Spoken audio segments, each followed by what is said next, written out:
Hello everyone, we have given 2 plus 2 equal 4, 4 plus 3 equals 7, 6 plus 5 equal 11, then 8 plus x equal what? So we have to find the value of x and the question mark. 2 plus 2 is 4, that's correct. 4 plus 3 is 7, that's also correct. 6 plus 5 is 11. Then what is x that we add in 8 and to find the value of question mark? So comment down below if you already find the logic of this logical sequence. And if you haven't subscribed to the channel yet, I ask you to subscribe it and hit the notification bell, because here on the channel we daily uploaded free videos that train your mind in logical reasoning as well as basic to advanced math. So 2 plus 2 is 4.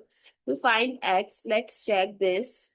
It's 2, 3, 5 and x. So what is x? If we see here 2 and then 3, then there is no 4. That means there is no consecutive number.